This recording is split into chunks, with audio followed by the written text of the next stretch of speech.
بسم اللہ الرحمن الرحیم۔ 5 فروری یوم یکجہتی کا دن اہل پاکستان اور اہل کشمیر کے لازوال رشتے، مذہبی، ثقافتی اور سماجی ہم آہنگی کی پہچان ہے۔ کشمیری مسلمانوں نے قیام پاکستان سے قبل ہی اپنا مستقبل نظریاتی طور پر پاکستان کے ساتھ وابستہ کر دیا تھا۔ ہمیں اس تاریخی فیصلے پر فخر ہے۔ اہل پاکستان نے آزمائش اور مشکل کی ہر گھڑی میں کشمیری عوام کا ساتھ دیا۔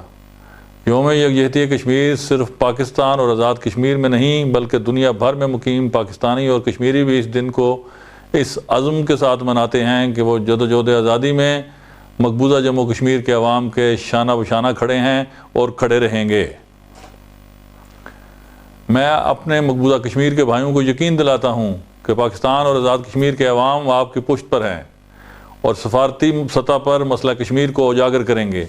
وہ وقت دور نہیں کہ جب مقبوضہ کشمیر کے عوام آزادی کی نعمت سے ہمکنار ہوں گے اور آزاد فضاؤں میں فتح کا جشن منائیں گے انشاءاللہ۔ 5 اگست 2019 اور اس کے بعد انتہا پسند RSS کی ہندوستانی حکومت نے جو اقدامات اٹھائے اس کو ریاست جموں کشمیر کے عوام نے یکسر مسترد کر دیا ہے۔ میں اپنے ان تمام بھائیوں، بیٹوں اور بزرگوں کو خراج تحسین پیش کرتا ہوں کہ جنہوں نے ہندوستان کے مظالم کے سامنے سر نہیں جھکایا۔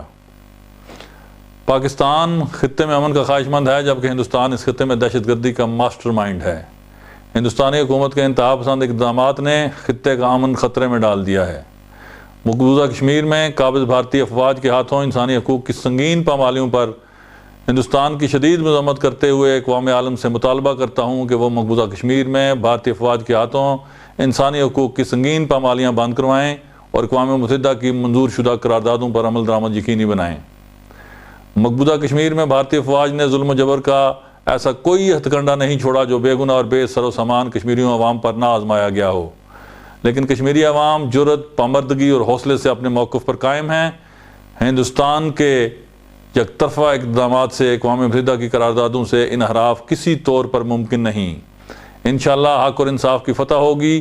وہ دن دور نہیں جب مقبوضہ کشمیر بھارتی استبداد سے آزاد ہوگا اور ریاست جموں کشمیر کا الحاق پاکستان کا دیرینہ خواب شرمندہ تعبیر ہوگا۔